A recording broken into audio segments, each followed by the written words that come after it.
Let's go back to what we predicted in 2024. I said Southeast Asia was going to turn a corner. It looks like the global economy is breathing a sigh of relief at Trump entering office. Listings of local companies have shot up. Share prices have shot up. The companies are starting to turn around a profitable corner. 2025, we'll see more Southeast Asian exit, larger M&A activities. I think it's going to be pretty horrendous in terms for the fundraising funds which have gone out and not raised the money. If you're a first-time fund manager, that's going to have an impact. Hello. Welcome to the last episode of 2025's Unreasonable 2024. Podcast. We're not there yet. Oh gosh, yes, the last episode. Uncle 2024. Hien. Okay. Yeah. Are you wanting this year to be over? Is that what it is? Has it been a long year for you? It's been The a crazy laser long... treatment hasn't affected the brain. No. That needs to also I have get a present for you younger. guys. You don't even know this. Whoa. Yeah, Ooh, that's right. I feel So loved. there we go. That's why I had the he bag actually here. has his bag. He has his bag. A little bit. I thought it was a gym bag, but no.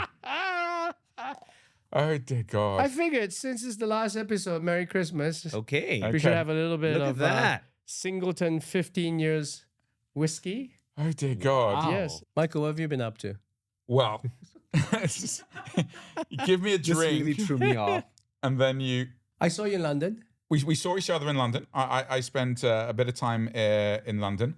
I did something which I've been wanting to do since my kids were born. So one of the few things that I did growing up with my father was we always went to Twickenham, the home of rugby, That's to right. watch their England. So I took my kids to their first ever stadium, to their first ever rugby match.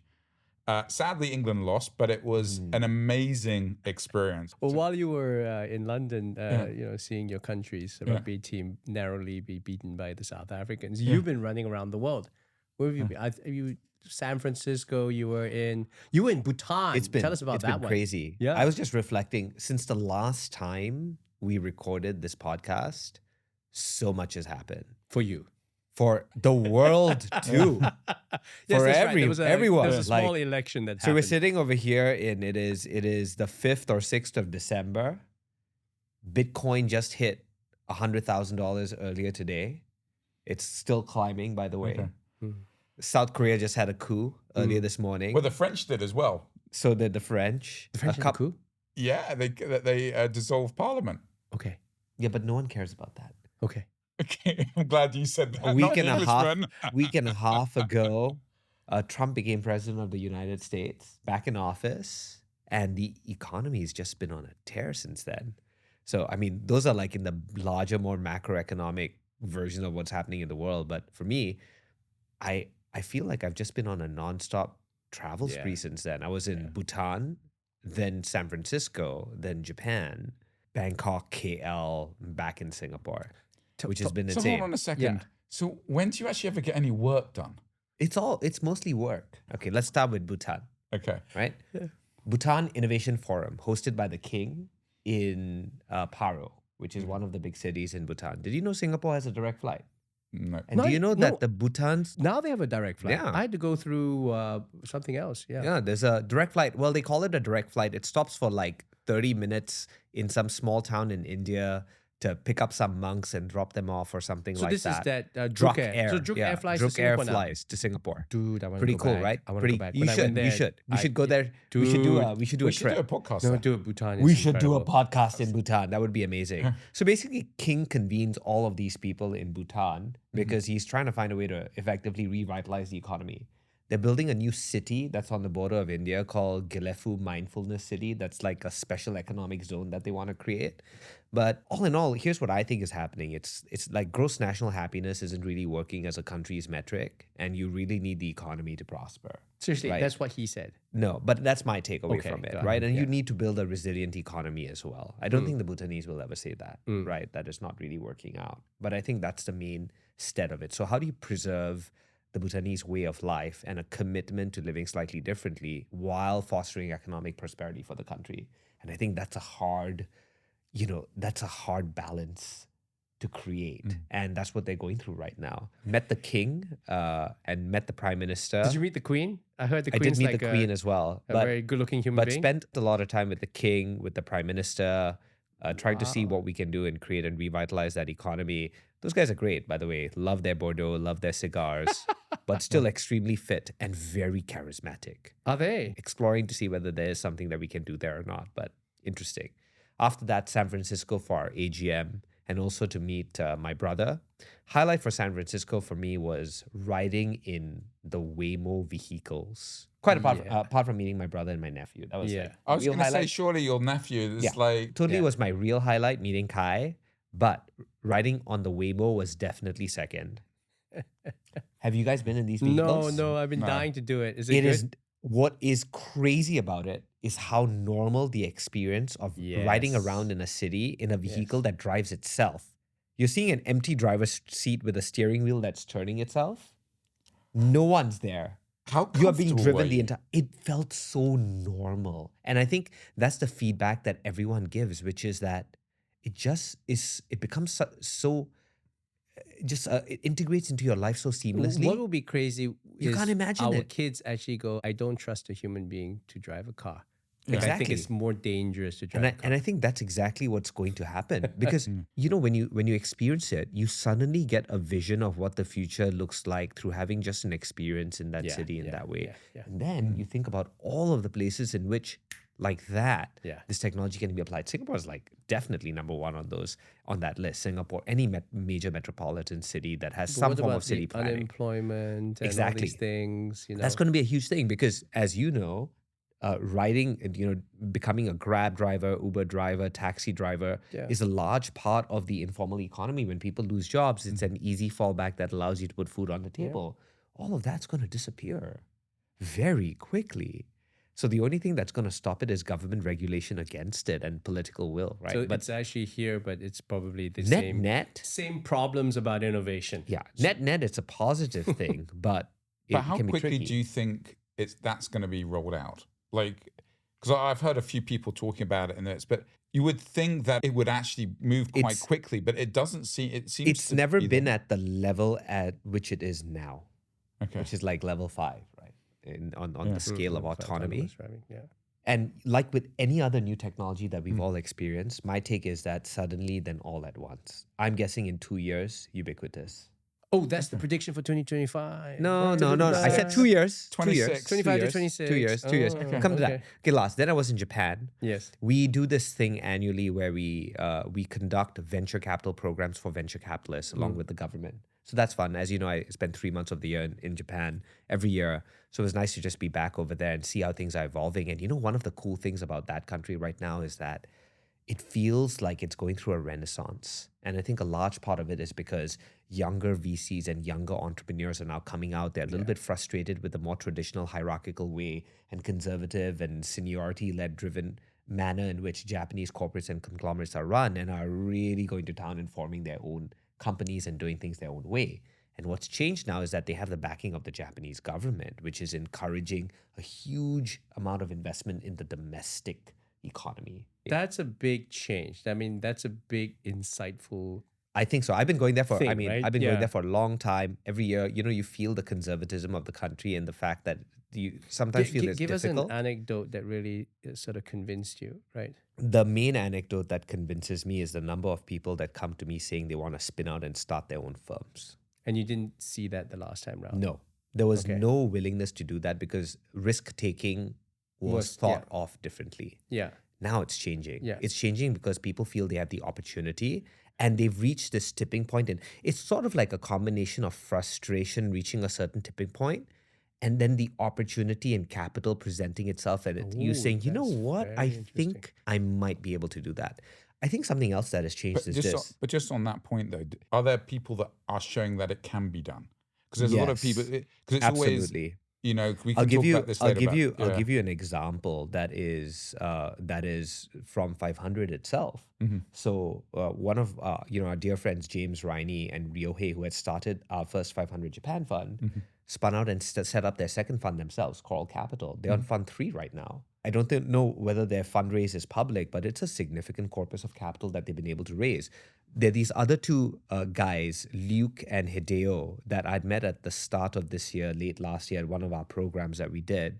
that came to the program, and I think they were at other VCs at that point in time. They've started as ASU Capital Partners, and they're raising. And I think much more of this is going to happen. Is it like domestic Japanese LPs that are backing them? Global, Or is it global. So for example, for Luke and Hideo, they're tapping into the Chinese LP demographic of Chinese LP because they speak Mandarin. The two of them. Interestingly enough, two Japanese dudes that speak Mandarin, raising capital from China to invest in Japan. That makes sense because the Chinese want a lot of access, and Jack Ma, all these guys, they live in very Tokyo. limited places where they feel comfortable investing. It's totally, and it's so close to home, right? So I think that you're going to see this more.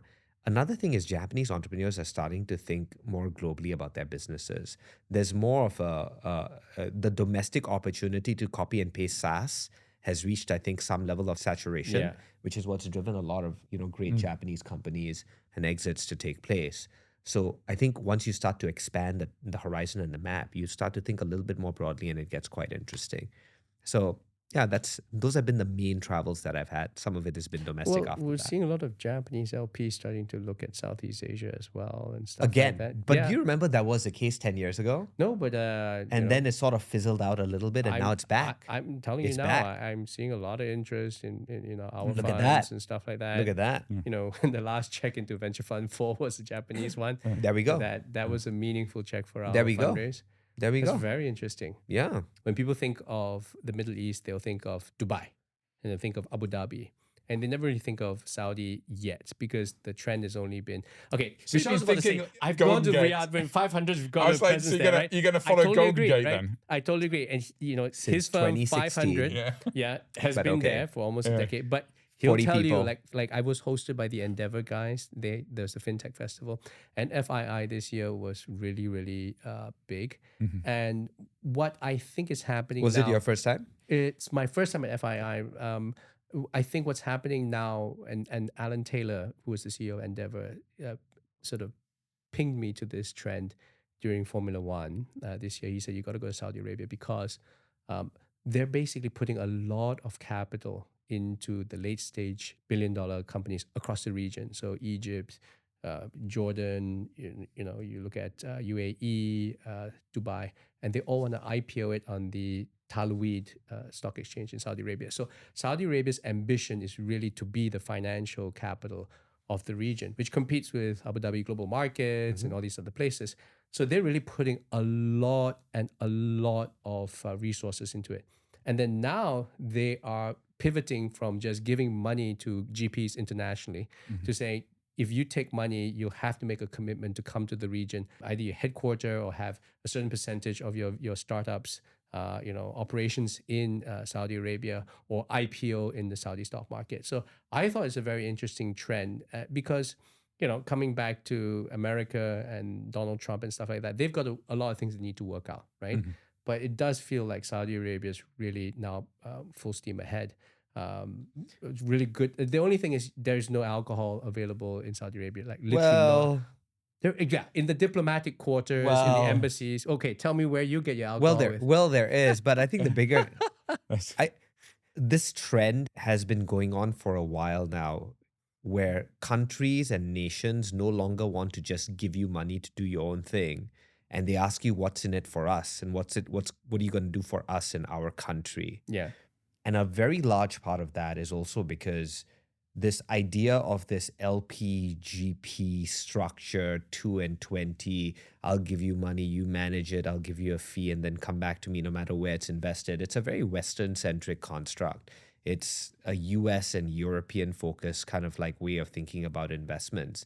In all of these new countries that are coming online, whether it's in the Middle East or in Malaysia, Indonesia, we're seeing it in all of these places, you can no longer just do that.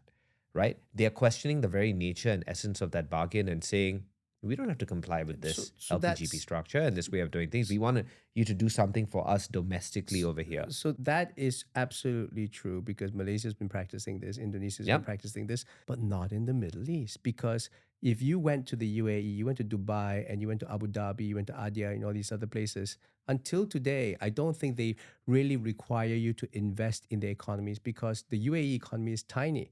they've been a capital allocator because they want to diversify. You talk to Mubadala says, I want to invest in everything around the world. So when Saudi pops up, it's actually back to that thesis, which you come in. So that's the big pivot I saw in the Middle East, right? Saudi started this about 5 or 6 years ago because they needed a way to, 800-pound gorilla in the room. Yeah.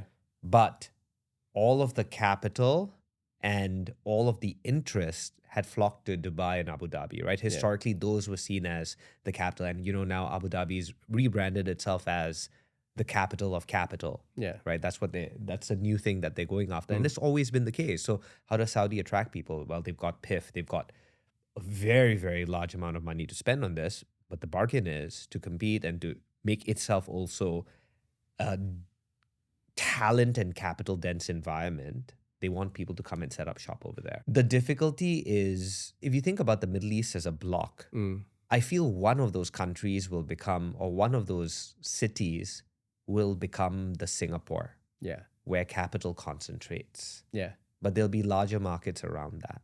Yeah. And so I wonder who's going to win in that. It's early innings. And I don't know enough about the Middle East to comment intelligently on it. Okay. So, but just saying that, I think it could actually be a competitor in some forms to Singapore, in the sense of it's not going after the Southeast Asian region, but more of the companies which are going after global markets. In terms of a lot of the deep tech, they are offering lots of grants. They're getting visas very easy. You're seeing a lot of your companies. So a number of my companies are being approached and saying, come to the Middle East. How many of them are moving? A couple have moved. They've already moved. One has already moved. Yeah. Because there are, we've talked about it in the past, there's a lot more money out there.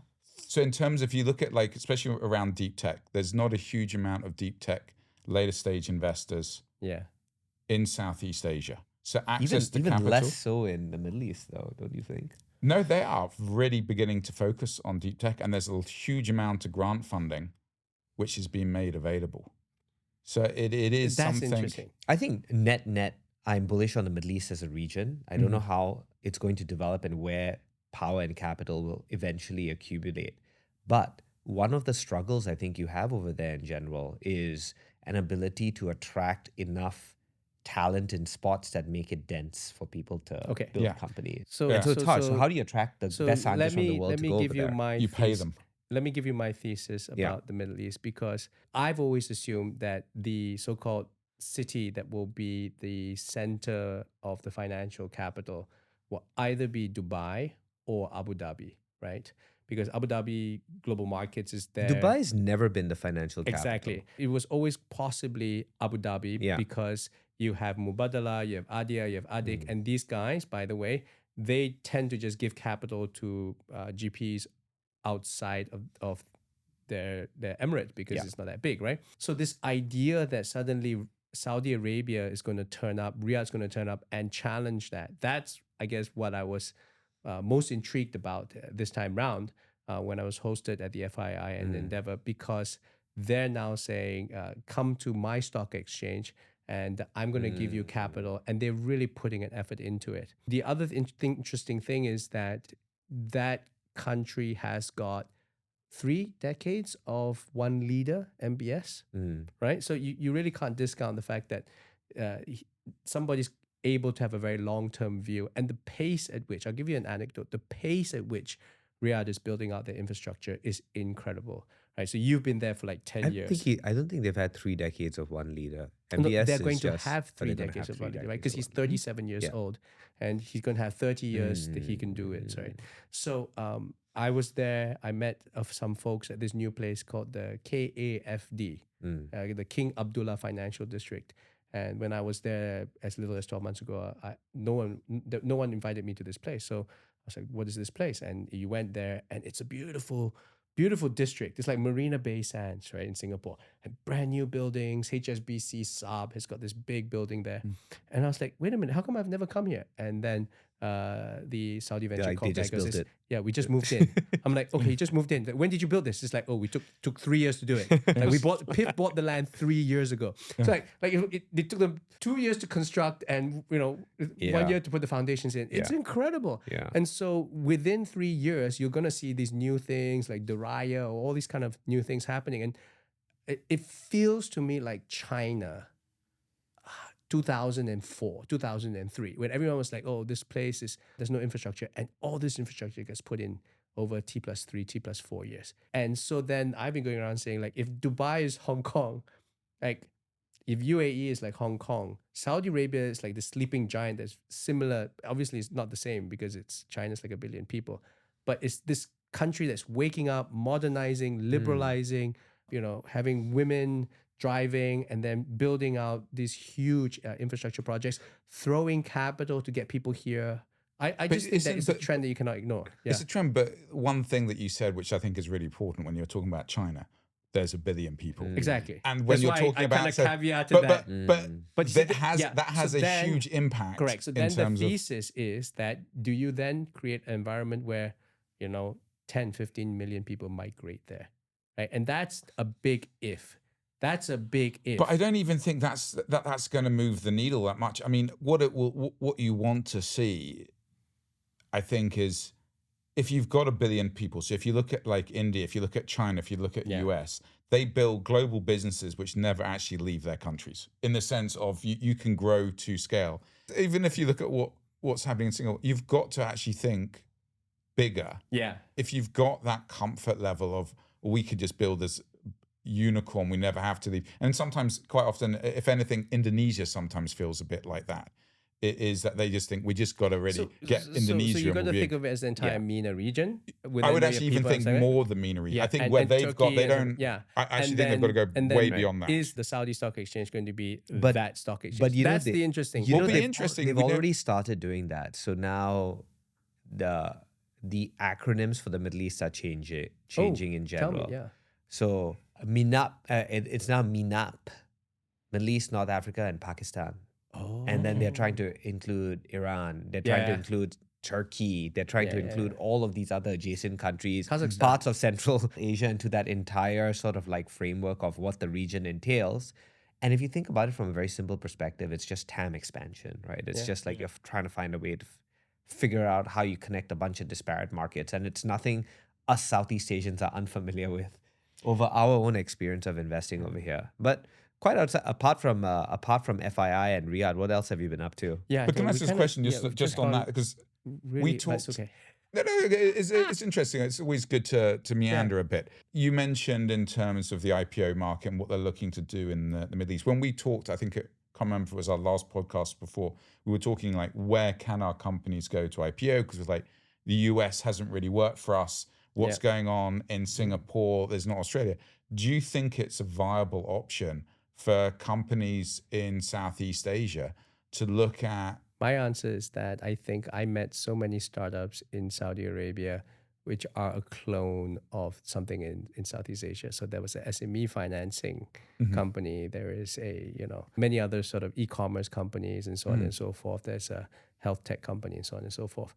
Now, if they start thinking of a Middle Eastern company that includes, for example, business operations in Indonesia, in Southeast Asia, and see it as a hinterland, you could actually have one of their companies merge with one of our big Southeast Asian companies. Then it becomes relevant to be listed on a stock exchange. But I think that if you just try and drop a Southeast Asian company into a Middle Eastern stock exchange, you probably find that it's going to be a bit too much of a stretch. So I think that was the interesting angle, because I had a lot of people there go like, do you want to start up a fund in Saudi Arabia? And I'm like, no, but I have a lot of companies that I don't mind either merging, or if you want to buy them, and then we'll take a piece of that new entity and we've got an exit path. I think that's an interesting thing. Because I'm assuming there's liquidity on that market. So I don't. I haven't studied whether there is liquidity. It's an ongoing thesis. That's sort of like hopefully a plan 8.1 and 8.2, given that maybe the SGX is going to come up with some interesting announcements in 2025. Maybe that's a prediction we might want to. Shall we move on to that? That part of it. Yeah. So let's go back to what we predicted in 2024, and Do we have to? who got right? Yes. So Vishal, so All I remember about my predictions for 2024 when I made them at the start of the year is me disagreeing with you. And then you agreeing with me. That's right. So I said, for the record, And us disagreeing with Michael. I said, I for the can't even record, remember what I said. Sorry. for the third time, I said, for the record, that Southeast Asia was going to turn a corner. At the start of the year. Yeah, Yes. because companies were becoming more profitable, but they were not talking about it. The entrepreneurs were more diverse, so it's going to turn a corner. And then you said, yeah, but it's going to be more like 2025. And then I thought about it and go like, yeah, it's going to take some time. So yeah, I kind of think it's going to turn a corner, but it'll probably be the second half of 2024 coming up to 2025. And then Michael said... Michael just disagreed. No, Michael with said me, we just picked the low-hanging fruit. All the low-hanging fruit are gone. Yeah. Right? If I'd start from the broadest way of thinking about 2025 and then go down into maybe the details of Southeast Asia, I'd say the first is that it looks like the global economy is breathing some kind of a sigh of relief at Trump entering office. Markets on a tear. Like I said, even the crypto market's on a tear right now. Whether that's lasting or resilient is yet to be seen, but things seem to be turning in that direction. There are also expectations that regulations that are going to be more business friendly, regulations that are going to open the markets up, especially in the areas of competition, in the areas of mergers and acquisitions, are going to become more liberal and go back to the way things were. So I think bankers are starting to sharpen their knives, right? But whet you their said the turning point is appetites. going to be in 2025. In 2025. But Well, I would that's argue going that to be the next. turning point has already That's started. next year. And I'm correct this No, time well, round. you can't go back to your original position. You've already agreed with No, it. I said I said it was going to come think closer to... let's record back. Yeah. No.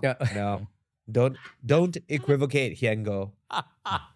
So I think it shows that there's likely to be a more favorable, at least setting. And I know that some IPOs are preparations are taking place, even on listings on the tech side, right? Not just in the US, but in other parts of the world as well, as people get more confident about the markets. So net, I'm a lot more positive about that. At the same time, I think even in Southeast Asia, what's happened in the last few months, at least, is that our local listings, the listings of local companies have shot up. Really? Grab, the Sea, actual share prices. share prices have shot up. And it seems like companies are starting to turn around a profitable corner right now. And that's creating a lot more sort of like excitement about companies in the region, and then opening up again the prospects of IPOs next year. So 2025, I see that's the year where we'll see more Southeast Asian exits on the big bourses as well as on the smaller ones. Hopefully larger M&A activities and fatter corporate balance sheets means it trickles down over here as well, and it doesn't remain just limited to the US. And the last thing I'd say about 2025 is that I am quite bullish about is that I think that there is a new reset in entrepreneurship that can take place now on the basis of all of the developments that are happening in AI, and allows entrepreneurs to recreate companies at a much lower cost, much faster, no matter who the incumbents are right now. And I think I'm quite excited about that rejuvenation. Rejuvenation. Just like your weekly trips to your rejuvenation clinic so that you can be this handsome and good looking. Do you really want to go down that? Do you really want to go down that path? Yeah, okay, maybe not. Yeah. Do you really want to go down that path? Michael, what do I you have think? no rejuvenation clinic. I'm just 10 years younger than you. I was just talking to your rejuvenation doctor, and he says you come in more regularly than me. Which doctor is this? That's not true. That's not true. That's not true. We have the same rejuvenation doctor. I don't even know what the hell that is. I'm just naturally beautiful and young looking. That's what What can I say? Look at you. What are my predictions? Well, I can't even remember what my predictions were for 2024. All so that I guess matters is you were wrong. I was wrong. Okay. That's it. Okay. I was wrong. So should I disagree with Vish or not? I tell you what, for you, what do you think 2025 is going to be like, Are you optimistic, or are you thinking it's going to be yet another muddly year?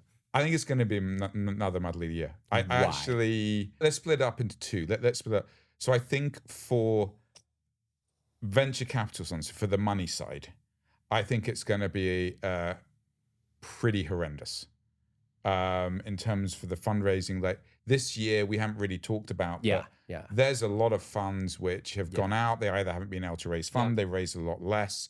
Yeah, that is still going to impact how much can actually be invested. That it doesn't just like the economy suddenly improves and there's a lot of money to invest. It takes time for actually to catch up. So from the investment side, I think there's a lot of funds which have gone out and not raised the money. We haven't heard about it yet, but I always say there's a natural churn, and I don't have the data points. So before Vishal kind of asked me to quote I've got the the data exact points. numbers, I'll give you the data points later. I would normally say that there's probably like a 20% churn of GPs in terms of funds that aren't able to actually raise Hit their targets. hit their targets. I believe actually it's probably been about 70, 80% this year, and that will roll into next year. 70 to 80% churn of GPs. I think in terms of those that have really struggled, in terms of a lot of the people, and I'm looking very much at the early stage, because for me, if you look at, I'm looking at like seed funds. Okay, so just to clarify that. So I'm looking at the seed funds. Most seed funds are raised by first-time fund managers. Yeah. And I think those that have been going out in this market have been having their, Are you going to say asses handed to them? Yeah. And I want to say that. Okay. Yes. And I was trying to say that I was something I can't really say that, but yeah, he said it, so I can say have the asses handed to them on a plate, and that's going to have a real impact. It's going to take time to actually do that. So Vishal, 500 have got a long track record. Yeah. And so I'm assuming you've raised a number of funds over this year, but even for you, it's probably been slightly tougher than it would have been in normal years. Yeah. If you're a first-time fund manager, and I was actually talking to somebody today, and they were just saying, they went out to raise 15, and they've managed to get 3, and now they're kind of trying to, do we just take the money, or is it even worth us doing it? Yeah, no. So I think that's going to have an impact. So in terms of when I'm talking about early stage, I'm talking about pre-seed and seed. There is going to be an impact over the next 12 to 24 months. I don't think we're going to see as much of a rebound as where the rest of the market is going. So I think there's going to be. So you're talking specifically about fundraising for VC managers. For fundraising VC managers will then impacts what they can actually deploy. His thesis is that because the number of managers are going to decrease, or rather the proliferation of zombie fund managers are going to increase in 2025. That just means that it's going to be a harsh funding environment for startups in 2025. Therefore, less people will want to actually quit their jobs, or companies which have already been funded will find it difficult to get follow-on funding, right? Yeah. Whereas the other thesis that you gave is that the market's going to open. We're going to see excitement again. And because of that, Michael, you'll see the LPs who have short memory go like, "Oh, wait a minute, we should come in." So then, but it takes time to bring that money in. Is it going to be? Yeah. Is it going to be? So he's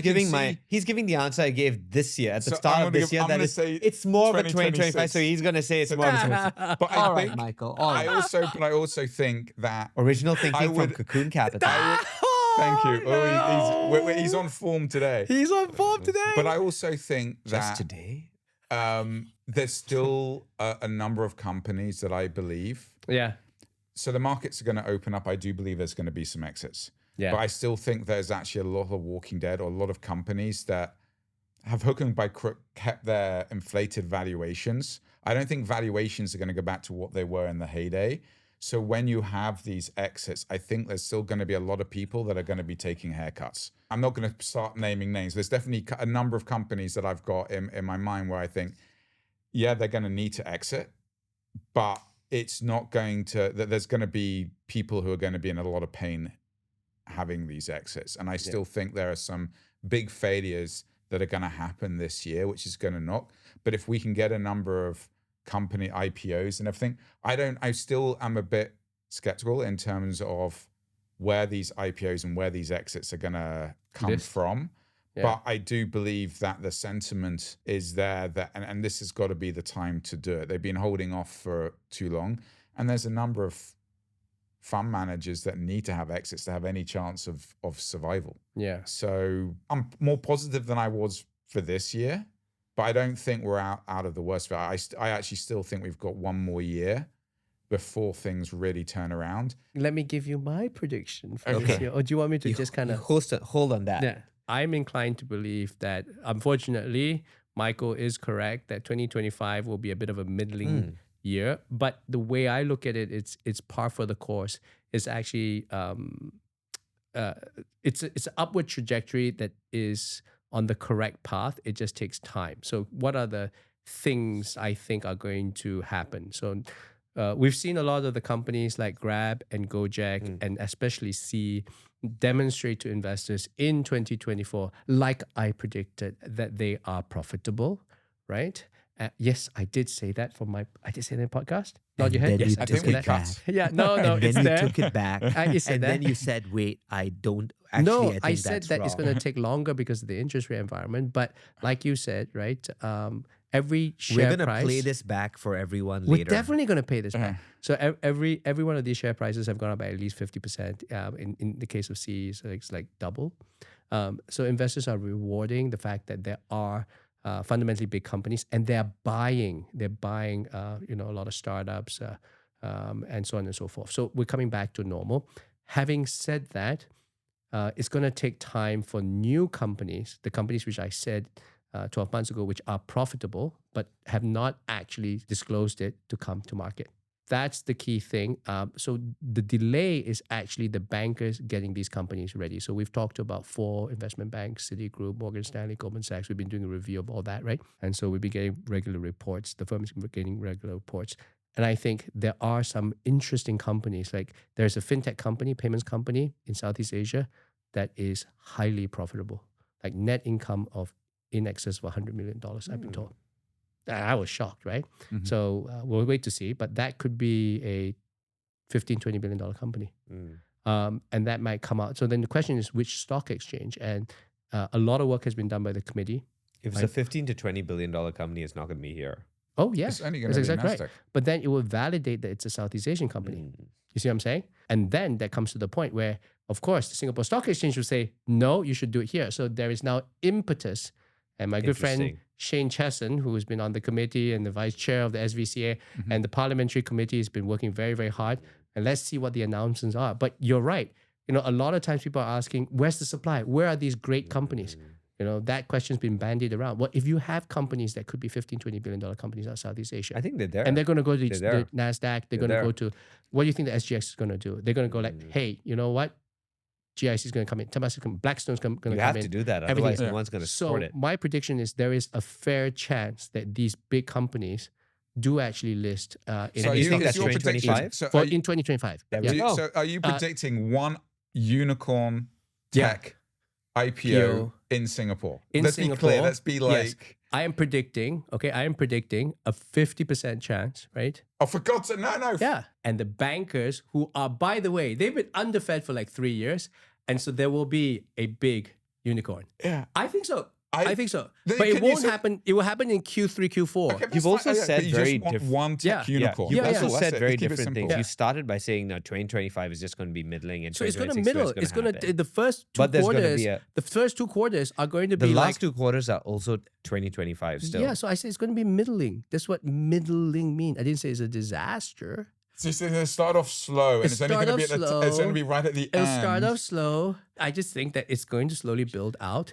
And the only risk to my prediction is the SGX isn't in time to make these recommendations because I think these companies do exist in Southeast Asia. I think they do exist, but it comes. Everybody says it's liquidity. Is So there a market if I was that, going to hedge my bet, I would say that this year there will be a large, in 2025, there will be in the third and fourth quarter, a large, billion-dollar company IPO in an exchange in the world, right? So it could be in NASDAQ or somewhere. But my actual final prediction is that it will actually be on the SGX. So that's my bet for this year. Okay. God, that took a long Wow. time. It did. It did. Yeah, but he did talk about Bhutan for like 10 minutes and all that kind of stuff. Well, no. You were Do we just equivocating for like 15 minutes on this fine. thing. I was Look at that. Because, it's hard. Like I know you have been wrong. hard. Look, you've been wrong 3 years in a row. One more year, not going to harm you. I haven't. Might as well. I've been correct this year. Just This take year. it. Michael and I were correct. It was going to be like so you and I were correct because you said it's going to be a little bit slower. So you got to take it. You changed your mind halfway. You said, I was right about it not being a good year. I take feedback. You've taken I show your vulnerability. ADHD stuff is and then really I It's just gonna sort be of a bad like year, 2024. Yeah. All right. Well, those are my predictions and my predictions only. Any other bold predictions other than that? Come on, well, guys. the only prediction we know comes true is the prediction that you will most likely be wrong. So Damn. we'll stick by that We'll one stick- and see yeah. what happens. Yeah, I'm and pretty you guys will confident not on be that. wrong because you guys don't even predict. All right. And on that note, Merry Christmas, Happy New Year for all the folks. Happy holidays. We'll try to do more than 7 episodes next year. That's our KPI. If you've been listening to us for a long time, please tell your friends. Don't give up. We do drop once every 6 weeks. And thank you very much for listening to the Unreasonable Podcast. Merry Christmas. Merry a wrap. Christmas.